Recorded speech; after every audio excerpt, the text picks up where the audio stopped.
All right, so good morning and Shabbat Shalom to everybody. Shabbat Shalom.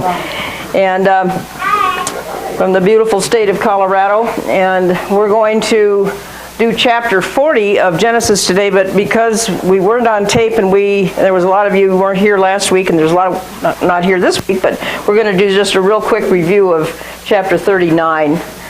And won't take very long. But so last week we found out that Joseph was indeed endowed with the gift of administration, even from the time of a young age. And we found out that in Potiphar's house, which is Potiphar is the man who bought him last week as a slave, Potiphar trusted this guy so much that pretty soon he left everything he had in Joseph's hand, except for one thing. What was that one thing that he didn't leave to Joseph?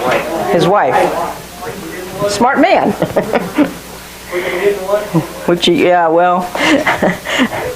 And Joseph was soon in charge of everything concerning his house and his fields. And the guy was just in charge. He was just had a natural gift, and he was using it. And God was training him in the midst of all of this while he's being a slave in Potiphar's house. So I think we came to the conclusion last week that Joseph must have listened a lot to his dad, spent some time with his dad, and his dad was Jacob. And we discovered that success in your calling has absolutely nothing to do with your circumstances. You can be a success in Potiphar's house, and we'll find out today he's going to be a success in the prison. It has but it has everything to do with your relationship with God. You can be a success in whatever you do if you're staying in touch with God and developing your relationship with Him. Okay, but Potiphar's wife, she kind of had some other ideas we found out last week, and we're just going to do this real quickly. But I love this thing. Pardon me, sir, but your integrity is showing. Okay? Joseph was there in the house. He was tempted day after day by Potiphar's wife. And the integrity of this man was very evident. 2 Timothy says, I just threw this in here for free, so flee youthful passions and pursue righteousness, faith, love, and peace, along with those who call on the Lord from a pure heart. Okay? So she's trying to tempt him. We're going to see that. There's just a couple pictures. No, no, no, no, no, no. Come here. No, no, no. Ha, ha, ha, ha. And he winds up leaving his garment with her. And when Potiphar gets home that night, he's just a little bit upset. When his master heard the words which his wife spoke to him, saying, "Your servant did this to me," after this matter, and his anger he was really upset. Why was he upset? Because now he's got to do something. He was trapped. Potiphar was trapped. He's got the best thing that's ever happened to him. He recognized this guy's gift of administration, right? Now he's got to do something. Shoot. Well, let's see. Well, to be a good administrator, you got to have that integrity. So he saw that also. He saw that also, yes. Yep. But the Lord was with Joseph and showed him mercy, and he gave him favor in sight of the keeper of the prison. And the keeper of the prison committed to Joseph's hand all the prisoners who were in the prison. Whatever they did, it was his doing. And the keeper of the prison did not look into anything that was under Joseph's authority, because the Lord was with him. And whatever he did, the Lord made it to prosper. So we asked the question, who was the keeper of the prison? And of course the answer was Potiphar, captain of the guard. He was also the keeper of the prison, the same guy. In my house, he's making everything work right, and now I've got to take him to prison, so I'm going to put him in charge of the prison. It makes sense, doesn't it? I mean, if you were a rich guy way up at the top and you had makes sense. So Potiphar wins, Joseph wins, Egypt is about to win. Remember, Potiphar, captain of the guard, literally means in Hebrew, prince, ruler, leader, chieftain, official, captain. He's also the jailer. And Potiphar, all he does is he took his servant to work day. He had to take your servant to work day, and made him ruler over his prison rather than ruler over his house. And he placed Joseph in charge of everything. So this is where we left off last week. And the Lord was with Joseph there in the prison as well. You know, it doesn't matter if you're in a classroom, in a job, or in a prison cell somewhere, which God forbid nobody should ever be, but God can be with you. You know, people we're hearing stories of wonderful prison ministries. Oh my goodness. Right? And God he's working with folks. God's not afraid to work with anybody. I love that. Okay, so we're going to find out this week that the life and purpose of the Messiah was all prefigured by Joseph, the son of Jacob. And it's a fancy way of saying that the Torah lays down the railroad. I love this term. He showed me this several years ago, but it's about laying down tracks in the wilderness, somewhere in Egypt, in the wilderness, all the way through history. Tracks like railroad tracks have been laid down so that the Messiah when he comes, he'll enter in on these railroad tracks. He's going to do things in history that are laid down in the Bible already. Because it's not like the stork just came along and dropped Jesus down in the middle of Bethlehem one night, and this little boy grew up to die on the cross for you and raise from the dead 3 days later. A lot of folks, that's about how much knowledge they have about Jesus, and he's their Lord. But that's about what they know. But this whole thing is about going back and finding out why he did what he did, and how he did what he did, and where he came from, and what he had to come through to get there, to do this. He's amazing. And then if you do that, then you don't miss it. You don't miss it. He's very familiar. Because he's very familiar, and there was a whole, So it's about being familiar with your own history. And where do we find the history, Chris? In the pages of the Bible. Right. And we start putting it together all in one long connected story. I realize it's a long story, but one long connected story, because it takes a while to travel through 2,000 years of history. And you know what? Stuff happens in 2,000 years. Just a little bit. Just a little bit. So, the Torah lays down the railroad track for the Messiah to enter into mankind, and we have a Messiah ben Joseph and a Messiah ben David. And we're real familiar with Messiah ben Joseph. But Messiah ben David, we're just beginning to hear the Lion of the tribe of Judah roar. That's who that is. And I tell you, stuff happened. 586 BC, 780 AD, that was the Lion of Judah that was roaring, especially in 70 AD, and we're about to hear it again.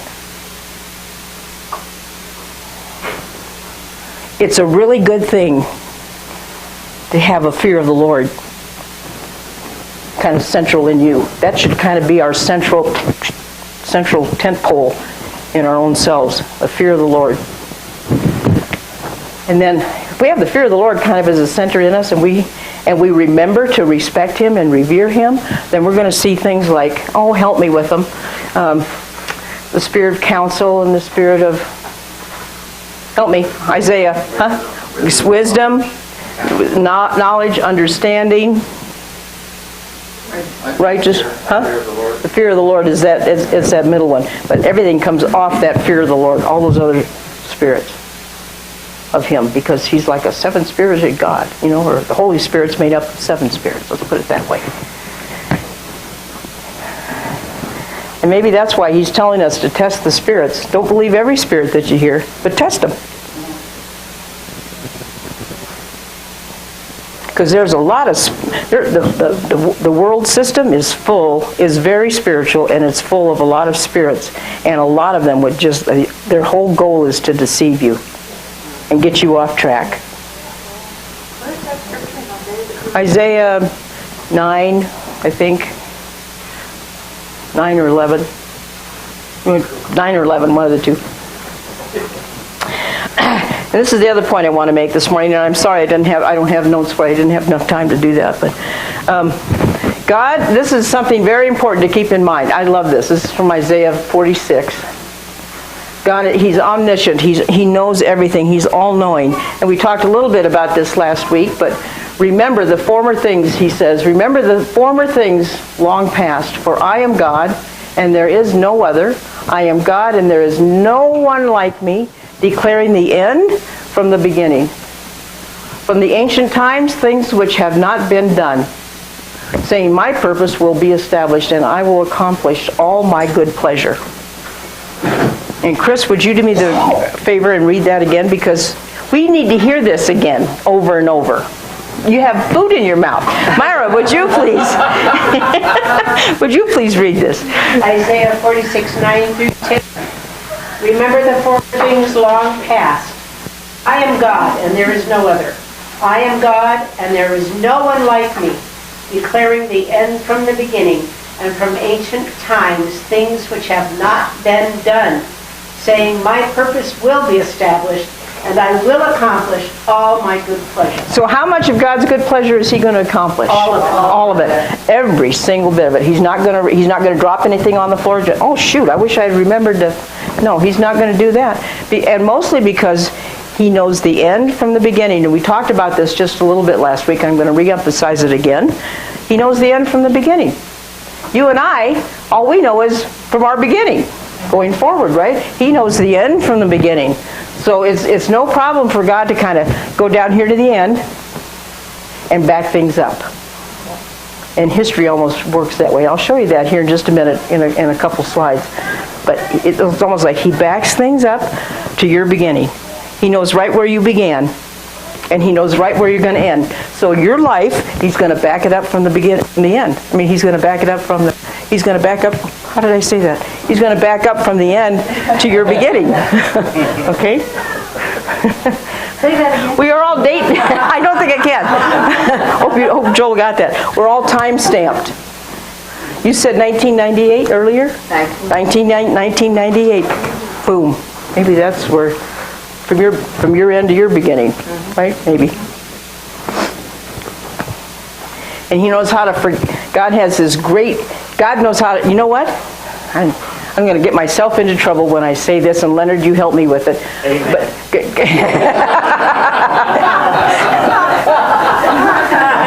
God knows how to put our past, the parts that we don't like necessarily, into the sea of forgetfulness. Does he not?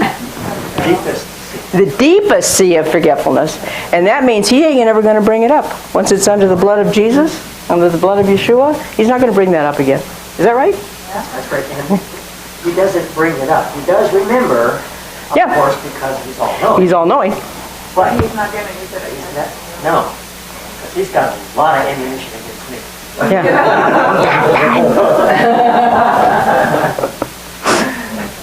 Well, we're the ones who keep bringing it up.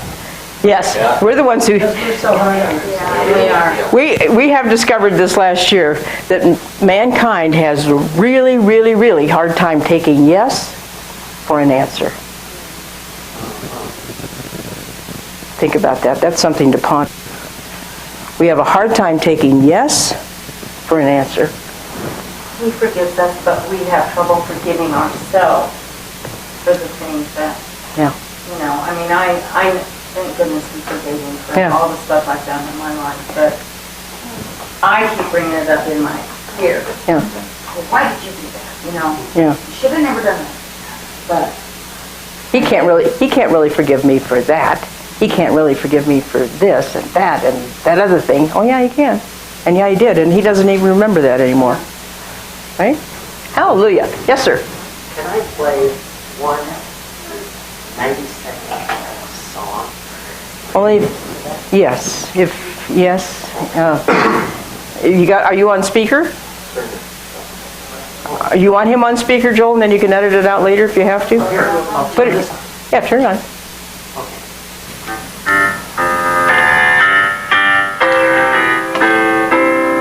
Oops.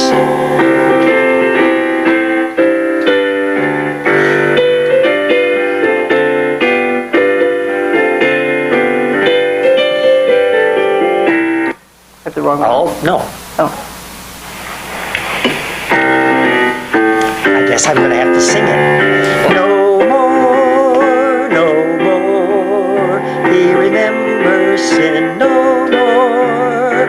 I'm perfected forever, and he will never bring them up against me anymore. I'll hear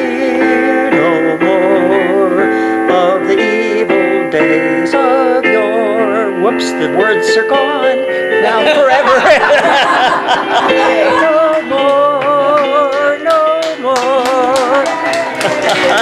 Hey! They disappeared. Hey! That was wonderful. Words were gone. That was an old Sunday school An old song Sunday that I school- just found on YouTube. Wow, that's Yeah. awesome. Most of it. The words were there, weren't they? Then there were no more. They were no more. Oh, I know. Well, I'm glad you're back. man, I deserved that one. That was good. All right. I'm sitting next to you for a while. All right, so this is like really important. And this is probably the meat of the lesson today. Is this talking about God knowing the end? Talking about God knowing the end from the beginning. Unless this happened, when we'll fill in the blank, how could God know that this would happen? Are you ready? How could Joseph become a deliverer unless he had gone to Egypt? How could Joseph have gone to the palace of Pharaoh unless he had gone to prison? How could Joseph have gone to prison unless Potiphar's wife had set him up? How could Potiphar keep such a wonderful administrator as Joseph unless he could have used him at work as well as at home? How could Joseph have been bought by Potiphar unless the Ishmaelites had bought him from the brothers? And how could the brothers have sold Joseph to the Ishmaelites unless their envy and jealousy over Joseph's coat and position with his father had not happened? All coincidence. It's just a coincidence. Life is just a series of coincidences, right? Can you see how from the end, from the beginning, it started here. Dun, dun, dun, dun, dun. This is the history, but that's the all-knowing God, the mystery, the history and the mystery. Oh, that's good. The history and the mystery. You read it this way, it's history. You read it that way, it's a mystery as to how that all happened unless God had done it. You know, you think about the fact that God, we would like as human beings to know the beginning, from the beginning to the end, because that way it makes it see, okay, I know what's going on next. Now I know what's going to happen next, yeah. So even though you might be going through something in life, you understand the outcome is actually going to be something better. But in the meantime, while you're going through it, you're testing your faith Yeah. to trust the Lord in the meantime. That's the difficult. Yes, it is. And therein lies the trueness of the statement that your life is a choose-your-own-adventure story. Here you are in a situation when you're 10 years old, and if you choose to do this, turn to page 57. And if you choose to do that, turn to page 13. See what I mean? And every decision, every choice that you make, you're gonna wind up on another page where you're gonna wind up making another decision, and your life will take you there. Life will take you where you want it to go. The question is, where do you want it to go? And the bigger question is, where do you want it to end up at? Right? Yes, ma'am. I know I'm not as wise and age as some of you. It's true. Are you saying you're the youngest one in the room? But there have been times of weakness in my life when I have stopped giving things. And I have done it, and I know I haven't lived as long as you. But I have gone backwards, and I have almost created stones of remembrance of specific things that happened in my life. And if those things didn't happen, I wouldn't be here. And whenever I'm having, days of why, I go back and I remember those stones, and then I'm like, thank you, Lord. It's good.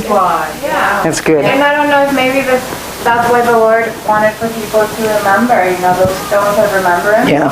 So they could be like, okay, we have come this far. What a setup you have given me for the rest of the lesson. Thank you, Bella. That's awesome.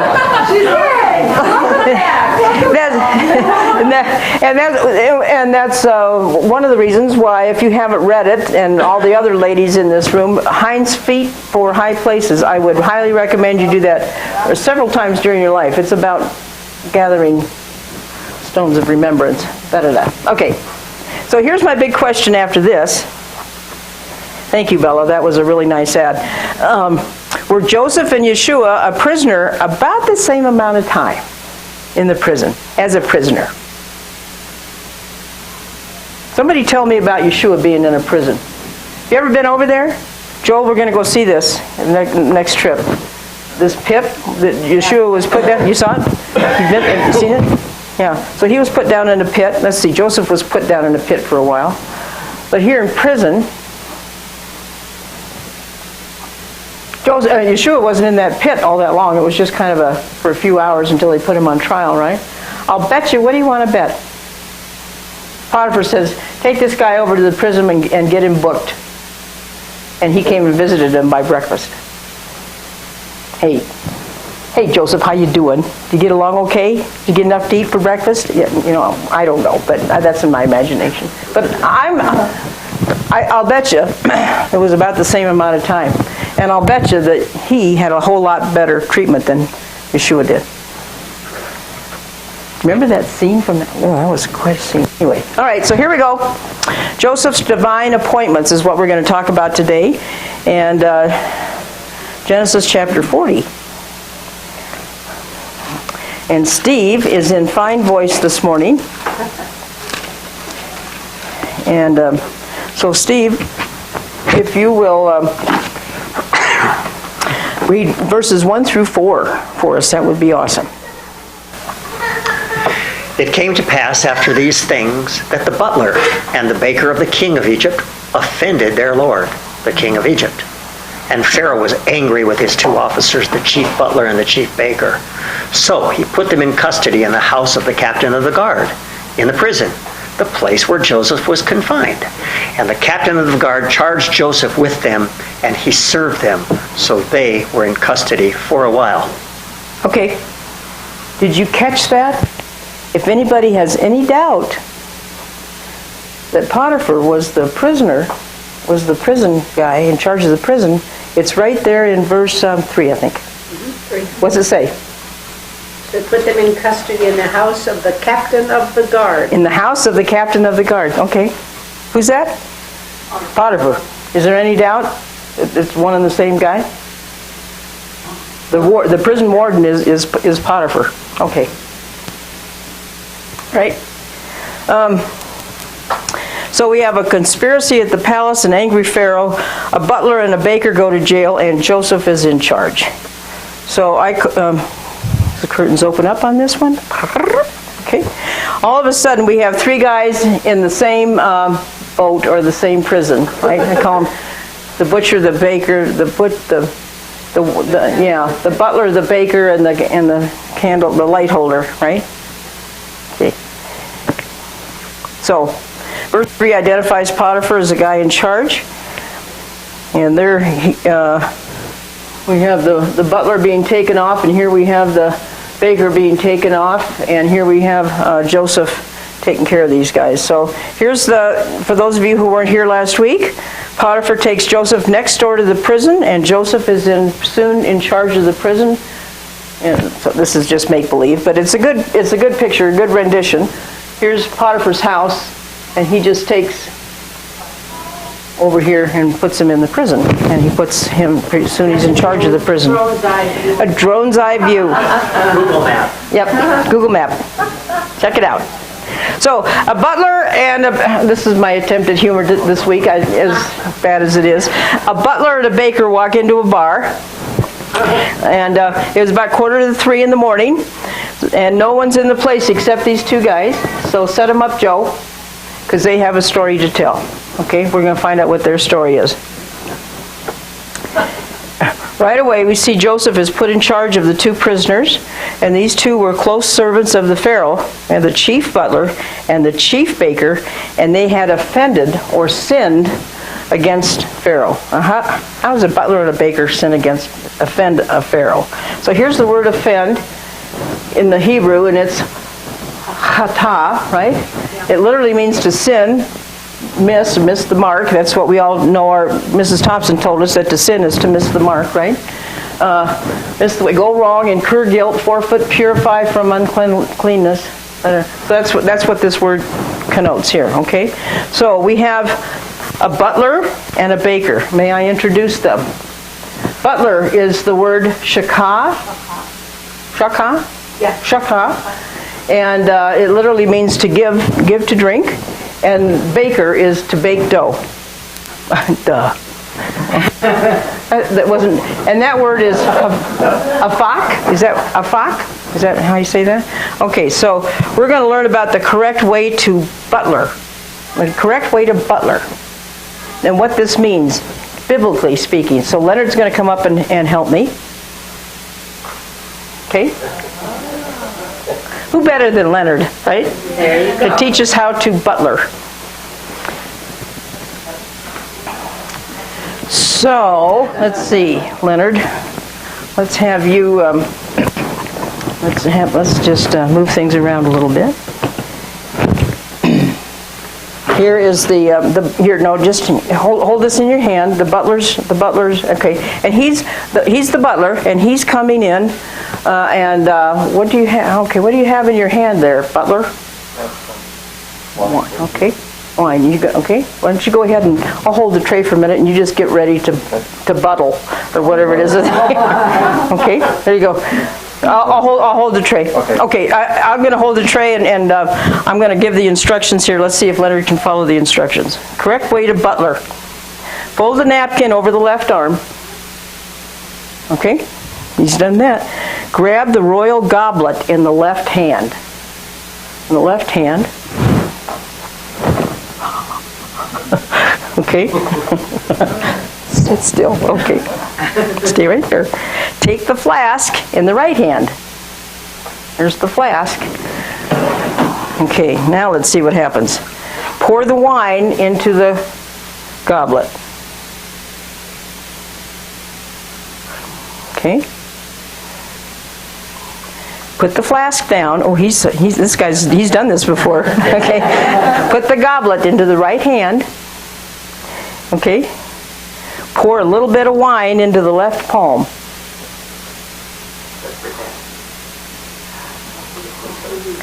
He's really doing it. Look at this. Taste the wine in your left. Perfect.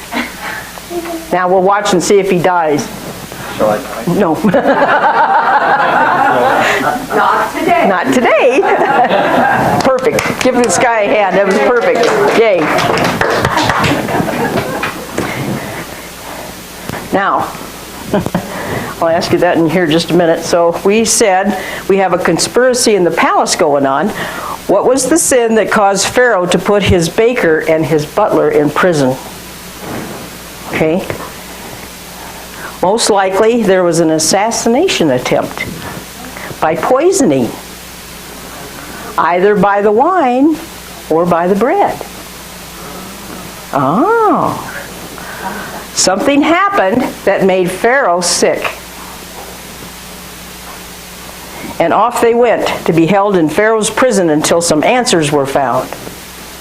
Okay? If the Pharaoh got sick from his food, he knows that he suspects something's going on here and somebody's trying to kill me.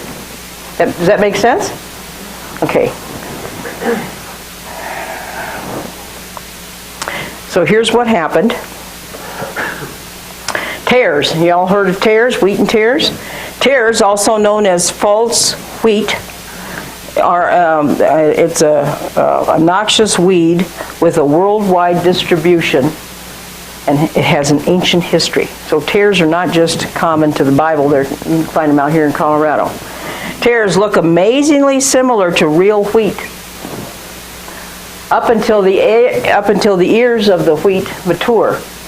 Real wheat has a large, heavy kernels, causing the grace to flop over under its own weight. Wheat does. Tares stand up straight and will not bow. They just stand up there and they're just floating around in the wind. Meanwhile, the wheat, as it's maturing, they look alike up until then, But as the berries fill up, they bend over and they're bowing. They know how to bow. It's like these guys have a stiff neck, if you will. Okay, they will not bow. They will not bow to the wind or anything. Huh? And that fruitless life besides. There's a lot of tares in the world that are being exposed right now. Okay, you guys came here today and you bowed your head in worship to the Lord. Does that make sense? Okay. They have no nutrients. They have no value. They have no tasty berries. It's mimicking a parasite. It's a mimicking parasitic plant. But to add injury to insult, tares are also slightly toxic when eaten. So if too many poisonous tares are mixed up in your wheat, then your bread's going to make you dizzy, bellyachy, and sick. And sometimes it will even kill you. So Yeshua interprets the seeds for his parable of the seeds for his children. Would you mind reading that, Chris? Right. Is your mouth empty now? Okay. All right. Yeshua said in Matthew 13:37-43, "He who sows the good seed is the Son of Man. The field is the world. The good seed are the sons of the kingdom, but the tares are the sons of the wicked one. The enemy who sowed them is the devil. The harvest is the end of the age, and the reapers are the angels." Okay, keep going. "Therefore, as the tares are gathered and burned in the fire, so it will be at the end of this age. The Son of Man will send down his angels, and they will gather out of his kingdom all that cause stumbling, and those who practice lawlessness, and will cast them into the furnace of fire. There will be wailing and gnashing of teeth. Then the righteous will shine forth as the sun." Daniel 12:3, "in the kingdom of their Father." Okay. All right, so now we have, let's see, we have tares being mixed into the baker's bread and dough, evidently. And so, did we find the culprit?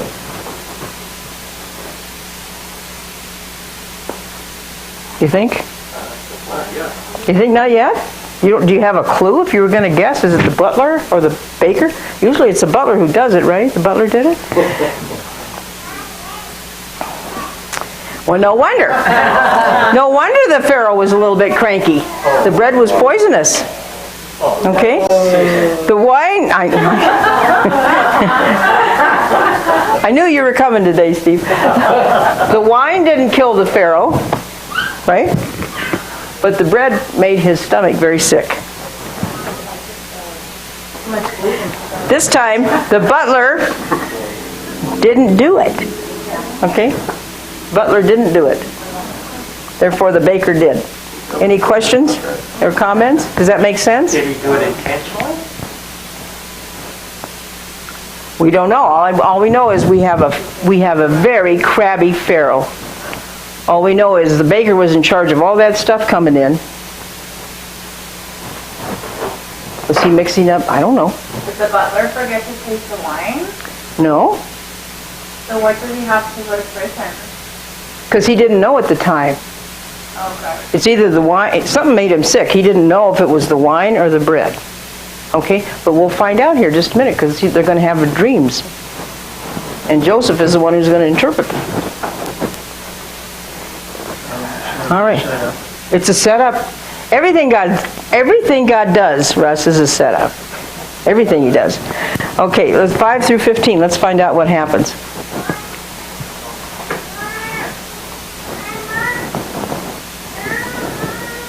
Then the butler and the baker of the king of the kept work and finances with him and dream. Both of them. Each man's dream in one night. Each man's dream with his own interpretation. And Joseph came in to them in the morning and looked at them and saw that they were sad. So he asked Pharaoh's officers who were with him in the custody of his lord's house, saying, "Why do you look so sad today?" And they said to him, "We each have had a dream, and there's no interpreter of it." So Joseph said to them, "Do not interpretations belong to God? Tell them to me, please." Then the chief butler told his dream to Joseph and said to him, "Behold, in my dream a vine was before me, and in the vine were 3 branches. It was as though it budded. Its blossom shot forth, and its clusters brought forth ripe grapes. Then Pharaoh's cup was in my hand, and I took the grapes and pressed them into Pharaoh's cup and placed the cup in Pharaoh's hand." And Joseph said to him, "This is the interpretation of it. The 3 branches are 3 days. Now, within 3 days, Pharaoh will lift up your head and restore you to your place, and you will put Pharaoh's cup in his hand according to the former manner when you were his butler. But remember me when it is all well with you, and please show kindness to me.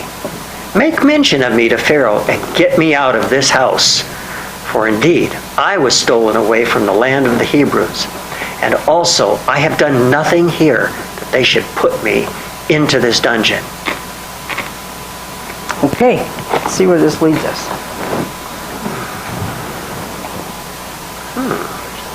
Two prisoners have a dream. Other people have had dreams.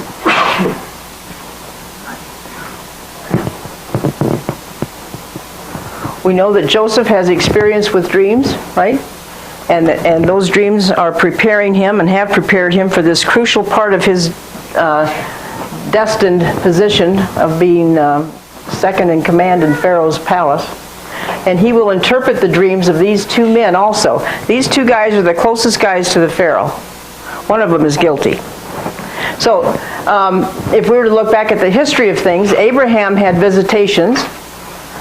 Isaac had neither, but he and his father were at Hod. Jacob had visitations and dreams. Joseph had dreams.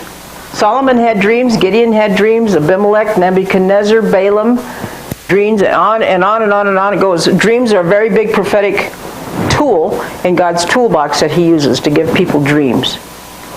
Angie has, I wish she was here today, she's at a yard sale thing, but Angie has fantastic prophetic dreams.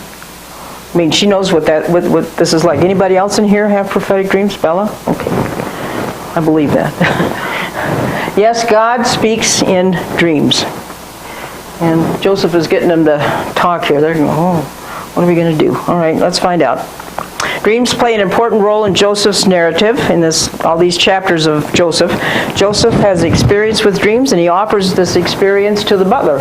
And the butler's dream, and he says, "Then I squeezed, the branches budded into clusters of ripe grapes.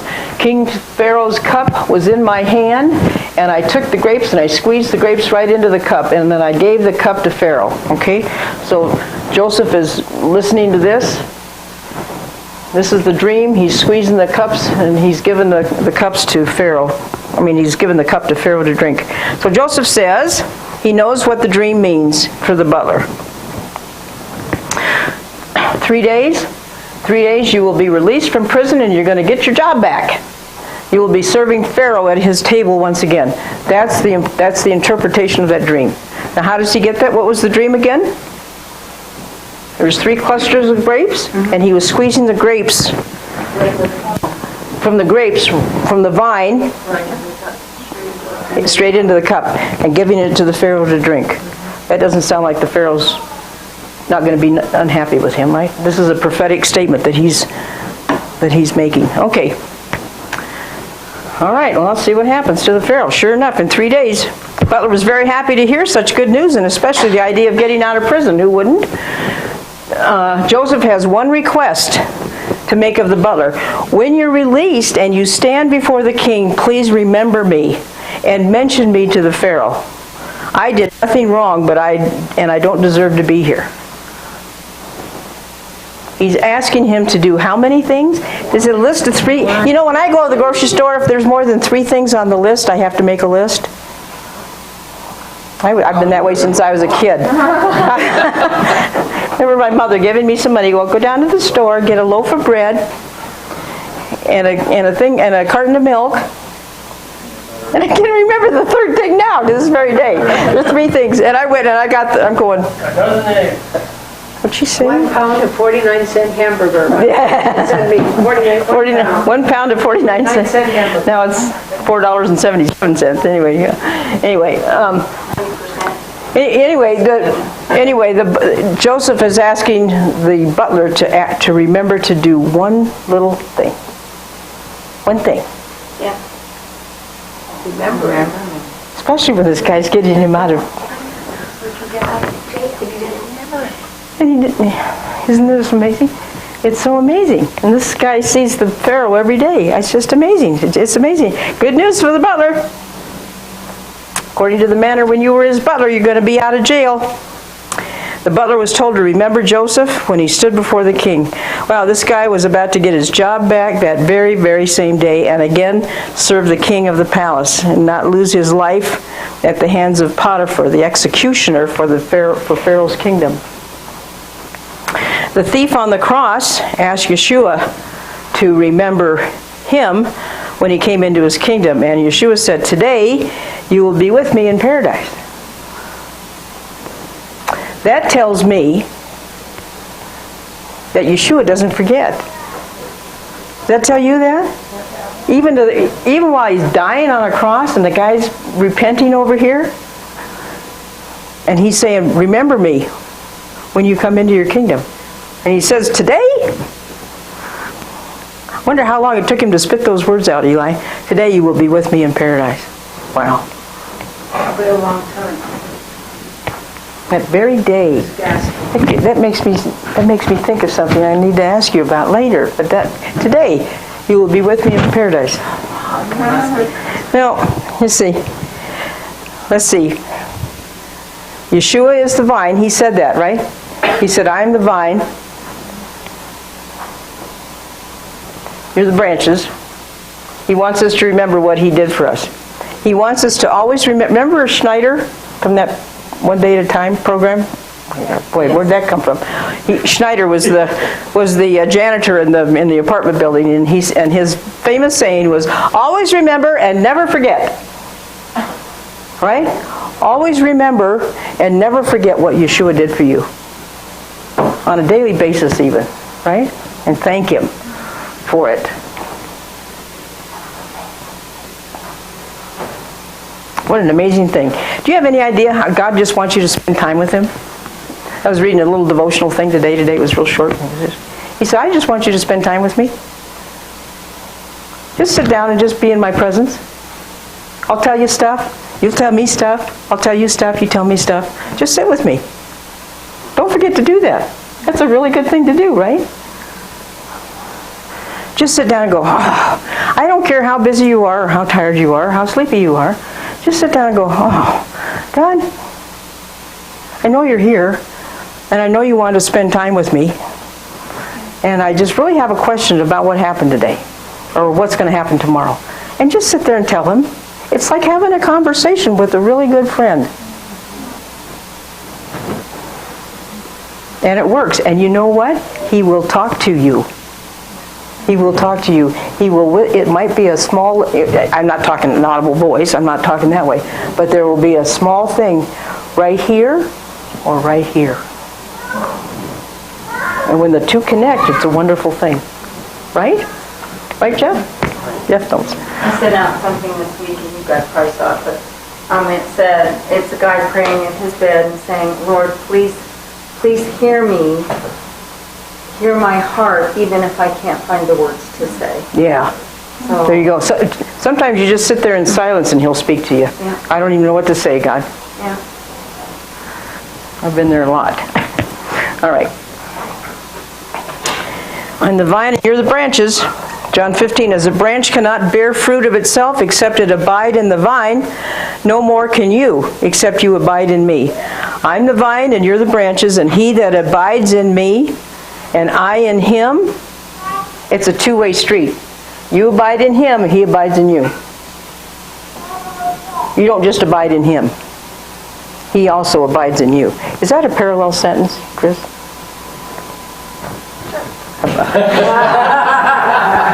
Yes, it is. Okay. And the same will bring forth much fruit, for without me you can't do a darn thing. And that's the truth. at least for the kingdom. Without him, we can't do anything for the kingdom. That's amazing. Okay. Yeshua is the vine and that feeds the branches, and we're the branches that produce the fruit of the vine, and the fruit on the branches of the vine gets squeezed into the cup of the king, and on the third day, he will raise us up. How many years has it been since Yeshua did this? How many years has it been since Yeshua died on the cross? A little over 2,000. A little over 2,000. 2,000 and something. Yeah. And he says, and a day is as 1,000 years, and 1,000 years is as a day, right, Russ? And he says, and on the third day, I will raise you up. Get ready. We might have another 1,000 years to go. No, it's the third day. He didn't say what time on the third day. We don't know. But it's the third day. It's 2,000. It's more than 2,000 years ago, right? So it's the third. It's the morning of the third day, right, Joel? Right, Joel? Yeah, the morning is the best time to rise up. Oh.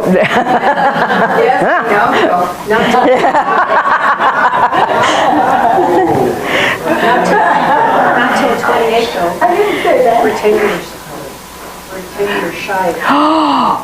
Look at that. If he died on the cross in 28 AD and it's 2019, we're not quite 2,000 years, are we? We have 10 years to go. 9 years to go. We'll still be around. Ta-da! Sometimes to prepare you the way. Maybe that's exactly what we're supposed to be using this time for, is preparing the way for him coming, for those who have ears to hear. Okay, so let's put down the evil. Let's put it down. Our job is, right? Yep. And there's a lot of evil being uncovered, and it will be being put down because the swamp is being drained. Do you get it? Does this stuff starting to make sense? And you're a part of it. We just don't watch it happen. We're part of it happening. And the words that come out of your mouth and making declarations are important. Because you have, guess what? He's entrusted you with understanding his words and what he wants to do. You're more powerful than you realize. The prayer that you prayed this morning is very powerful. That's your expectation. Just speak it out. In love. Yes, ma'am. Last year we went to Messianic church down in December, and there's something the person that was teaching said that I really liked. He was talking about how we're getting closer and closer, but he likened us to the tip of the sword, and there's more coming behind us, but we are the tip, and we have to stay strong for the ones that are coming behind us. Yeah, you have to stay strong and you have to stay sharp, because the harvest is about ready to come in, right? And it is happening. And they're not all going to look like you. They're not? No. No, they're not all. They're not all going to gather together on Saturday morning to worship the Lord. It's not like that. It's not like they're all going to become like us. Right? Right. His kingdom is huge. Right? And there's a lot of people out there that go, well, see, I know that Jesus, he was born at Christmas time, and he died at Easter. But he rose again, and he did that to forgive me from my sins. Thank you, Lord, for doing that. There's going to be a lot of people in the kingdom that are going to be right there. Yeah. And that's okay. That's okay. They're not going to look like Deb.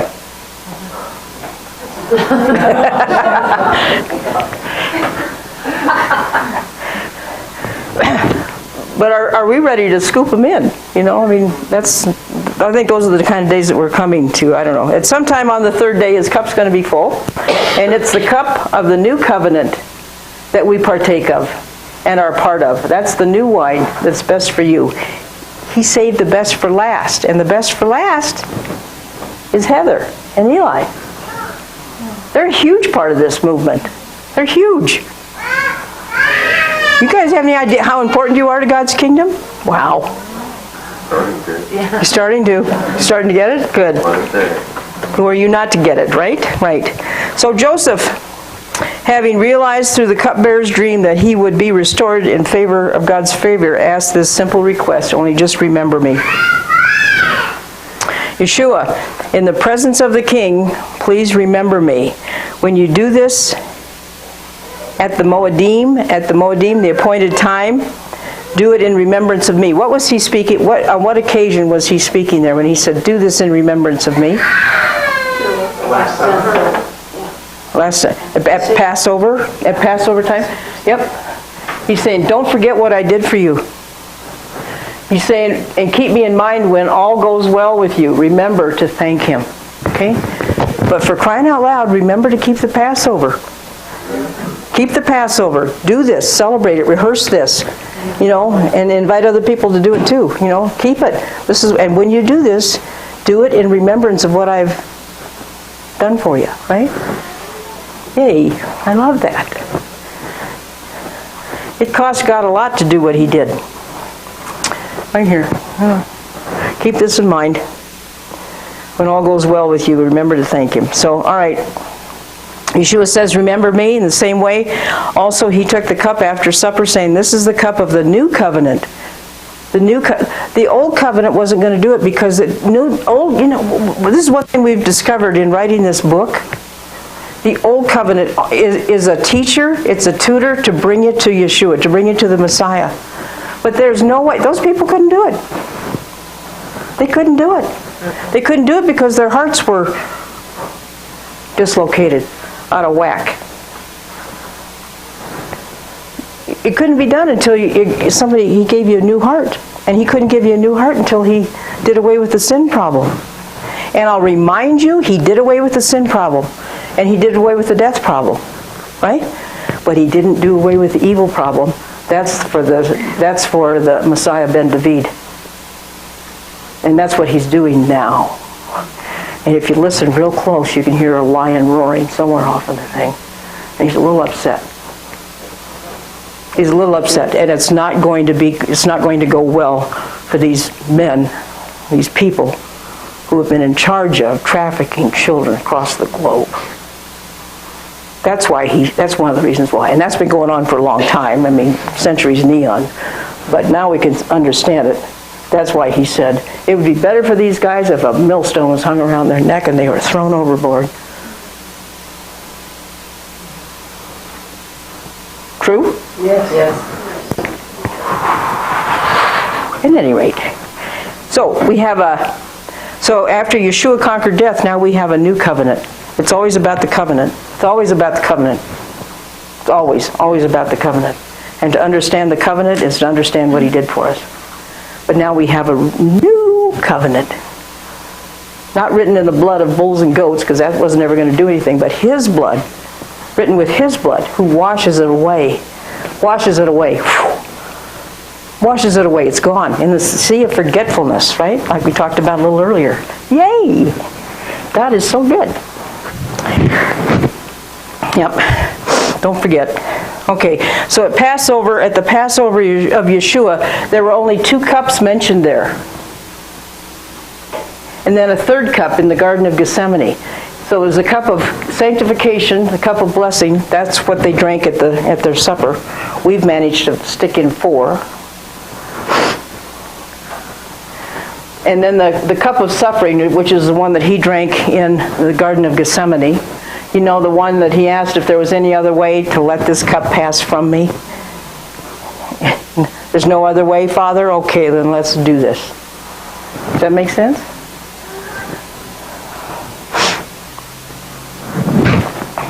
This cup that Yeshua drank for you and me, and he drank it all, right down to the dregs. Yeshua drank this cup, all of it, in order to return the Holy Spirit to you.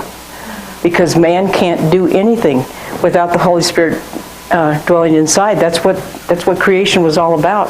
He breathed into Adam, and Adam became neshama, a living being with the Spirit of God living in him. And he said, now I want you to do, there's one thing, you subdue everything and tend to everything in this garden. It's wonderful, it's yours.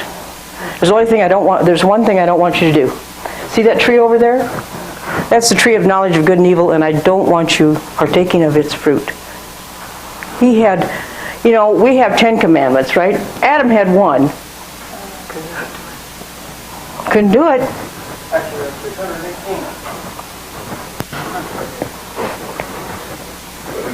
But who's counting? He did that in order to return the Holy Spirit to us. So he conquered death in the grave, and then he educated people for 40 days about what was going to happen to their generation. And then he said, now stay in Jerusalem until the promise from the Father is delivered to you. And then he went back to heaven. So he went up, and 10 days later he sent the power of the Holy Spirit to dwell inside of man, yet once again, inside of you. That's what makes you different from the Old Testament saints. That is what makes Bill different from Abraham. Abraham walked around with Yeshua at his front, with the Holy Spirit at his front or his back, walk before me or whatever, right? But Bill walks with him because he abides in him, and the Holy Spirit abides in Bill, and Bill abides in the Holy Spirit. That's a huge difference. That's why Bill is able to obey this word. That makes sense. It just, I don't know. Stuff just is starting to make sense a lot more than it used to, somehow or another. Yes, ma'am. Somebody had a hand up? So, Jeff. I was going to say, beforehand, Jesus had actually breathed on his disciples beforehand because he saw the days up ahead. They'd actually need that extra power that they'd have to need. He did that after the resurrection. Was it after the resurrection? Oh, yes, sir. Oh, okay. Yes, after the resurrection. Yeah. He did breathe on them ahead of time, so they actually were there. Kind of like that was the down payment of the whole, yeah. Yep. So, before that could happen, the wrath of God was poured out upon him on the cross, and the iniquity of us all was laid upon him. That cup that he didn't want to drink, that he was saying, is there any other way? Is there any way for this cup to pass from me? And he said, well, no, neither, not my will be done, but your will be done, Lord. And he drank that cup. It was a cup of God's wrath. And all of the sin of humanity, can you imagine, was all laid on him. And he was willing to do that for us.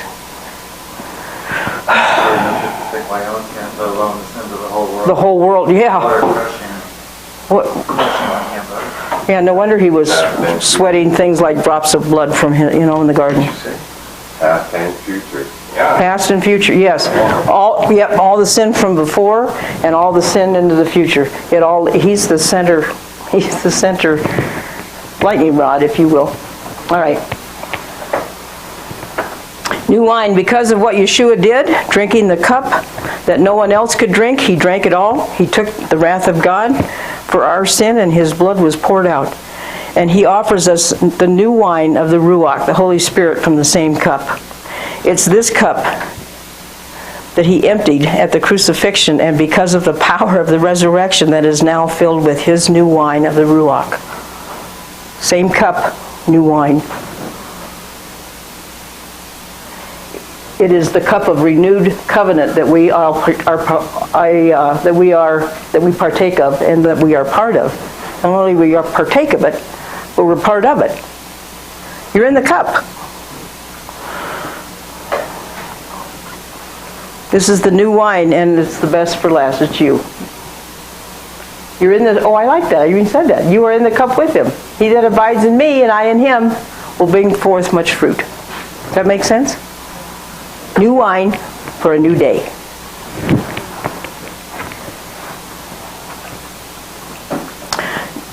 It's kind of like now I get this whole thing about new wine for new wineskins. Neither is new wine put into an old wineskin. If it is, the skins burst and the wine is spilled and the skins are destroyed. But the new wine is put into fresh wineskins, and so both are preserved. And it shall come. Somebody read that for me, please, just because can anybody read that? Is it big enough to read? And it shall come to pass in the last days, says God, that I will pour out my spirit on all flesh. Your sons and your daughters shall prophesy, your young men shall see visions, your old men shall dream dreams. And on my men servants and on my maid servants I will pour out my spirit in those days, and they shall prophesy. I will show wonders in heaven above and signs in the earth beneath, blood and fire and vapor of smoke. The sun shall be turned into darkness and the moon into blood, before the coming of the great and awesome day of the Lord. And it shall come to pass that whatever calls on the name of the Lord, whoever calls on the name of the Lord shall be saved. Now, we can just kind of project out there, and especially if we believe him, and especially if we put all the history and stuff, that this perhaps, I'm going to say perhaps, can I say this? I don't know. That a lot of this it can happen again, but a lot of this has already happened. He's projecting what's going to happen to this last generation. This is Acts. This is from the book of Acts. And all of this stuff, all of the New Testament is going to be written before the destruction of Jerusalem the second time in 70 AD. So he's preparing people. People are being prepared. That generation is being prepared for what's coming. And there's a whole lot of people that prophesied. My sons and my daughters, my men servants and my maid servants will prophesy before the great and awesome day of the Lord.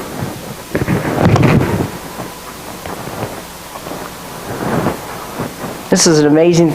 This is an amazing thing that he has done, and it's so amazing that we don't even know it. We are ignorant. And the nice thing about ignorant, and I didn't say stupid, I said ignorant. And the nice thing about ignorance is that it's curable.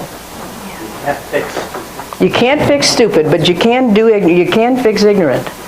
Ignorance is fixed by education, right? This is why we educate ourselves. This is why we study, to show ourselves approved. And we study and we study and we ask him, and when he says, if you believe me, and I'd go back again to that thing that he said several years ago, do you believe in me or do you believe me? I'm beginning to find out the answer to that question.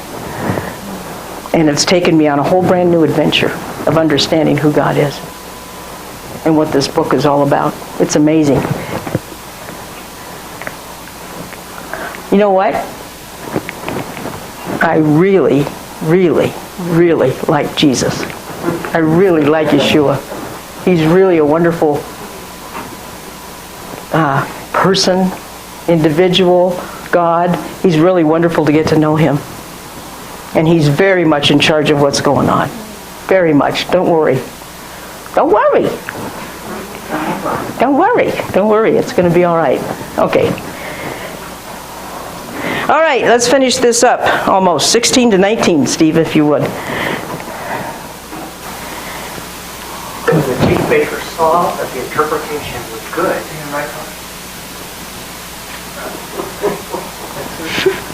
16.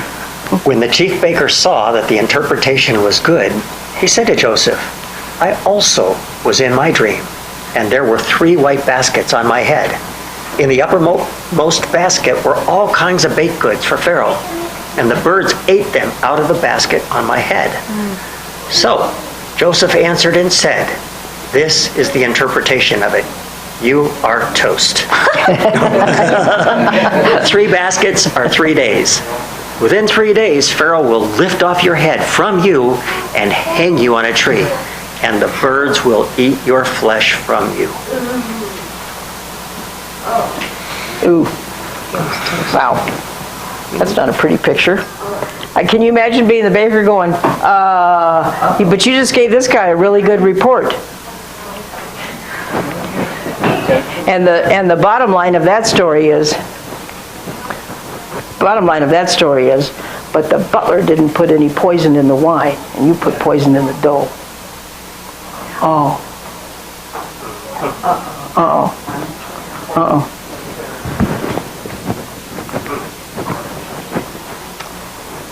Oops, what did I do? Did I just mess up something? The baker heard that, oh, yep, he was all enthusiastic about telling him this dream. Boy, this is going to be good. This is really going to be good. And all the baskets, and it was like going to Panera's or something, out on the patio or whatever. There's all kinds of stuff in that basket. But here come the birds. Those birds will do that. nasty blackbirds, they'll come and they'll eat everything. In 3 days, the Pharaoh's going to lift your head. He told the butler he's going to lift your head, but he said this one, he's going to lift your head up off of your neck or something like that. From off of thee, and she'll hang thee on a tree. Wow. And the birds are going to come. He's going. And the baker's saying, you're telling me that it sucks to be me? And Joseph is going, yep, pretty much. Just going to be honest with you. And so he hanged the chief baker and Joseph, just as Joseph had interpreted the dream. Didn't matter how much he bawled and squalled. Okay? Okay, I'm sorry, 22. 22. Yep. Now it came to pass on the 3rd day, which was Pharaoh's birthday, that he made a feast for all his servants. And he lifted up the head of the chief butler and of the chief baker among his servants. Then he restored the chief butler to his butlership again, and he placed the cup in Pharaoh's hand. But he hanged the chief baker as Joseph had interpreted to them. Yet the chief butler did not remember Joseph, but forgot him. Yeah. Really? Oh, I like that, Chris. Where's the gratitude? I wonder how often Yeshua says that to his people. He's looking around. Where's the gratitude? Where's the gratitude? He said it to those lepers. Yes, he did. What did he say to the 10 lepers? 10 lepers. 10. Well, 10. didn't only one come back? Yep. He said, where are the other 9? Yep, he did. I find it interesting that he's having a feast on the 3rd day. And on the 3rd day, we're going to feast with Yeshua. And those that have poison in them are not going to be hanging around. Quote, not going to be hanging around. They'll be hanging, but not around. Be hanging around somewhere else. Yep. All right. Pharaoh's on his birthday. So Joseph, his position hasn't changed, but he's still waiting for God to get me out of here, kind of a thing. And timing is everything, and God's timing is always perfect. Never forget that. Has our position changed? Are we waiting for God to get us out of here, or are we waiting for God to use us?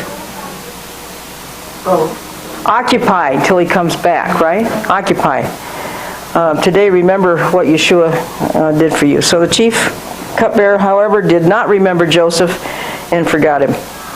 I just find that really sad.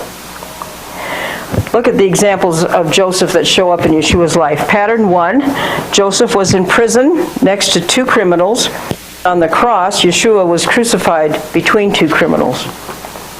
Pattern number 2, according to Joseph, one prisoner perishes and one is saved. The same with Yeshua. One thief perishes and the other one is saved. Pattern number 3, Joseph foretells the raising up after 3 days, and Yeshua foretells his resurrection to life again after 3 days. Pattern number 4, Joseph tells the cupbearer to remember him after he's raised up. Yeshua tells his disciples at the Last Supper when he's giving them the cup to remember him. And pattern 5, Joseph tells the cupbearer and the baker that he has done nothing to be put in the dungeon. And Pilate tells the crowd that Yeshua has done nothing to be put on the cross. Pattern 6, Joseph has 2 dreams with 2 elements, the cupbearer's cup and the baker's bread. And Yeshua has 2 elements at the Last Supper, the cup and the bread, the unleavened bread. See the patterns? See the railroad tracks being laid down for Yeshua to come? Huh? Joseph is a shadow of Yes, Yeshua. Absolutely. Joseph is a shadow of Yeshua, and all these, they call them patterns, or you can call them railroad tracks, for him to come in on, the similarities between he and Messiah ben Yosef. Pretty cool. So the setup is for Joseph to In charge of all the wheat coming around? Yep, that's what we're going to find out. That's the rest of the story. That's where the story's going to go. Spoiler alert. Spoiler alert. Spoiler alert. Edit that out of the... okay. I'm kidding. So we'll end it there today, at the end of chapter 40, and we'll pick up with chapter 41 tomorrow. Next week. This has been a presentation of Fellowship of Messiah with teacher Susan Miller. Video editing by Joel Thompson. If you've enjoyed this video, please click the thumbs up icon below the screen on the left, and subscribe by clicking the bell icon below this video and to the right to be notified of each new video we post. Know someone else who'd love this video? Click the arrow pointing to the right in the upper right hand corner of this video and share. Until next time, Shavua Tov. Have a good week. And may the Lord bless you and keep you. May the Lord cause his face to shine upon you and be gracious to you. May the Lord lift up his countenance upon you and give you his everlasting peace and harmony in every area of your life. In Hebrew, that is, Yivarekeka Yahuwah v'yishmerecha, Ya'er Yahuwah panav alecha v'yikuneka, Yisa Yahuwah panav alecha v'yasem lecha shalom.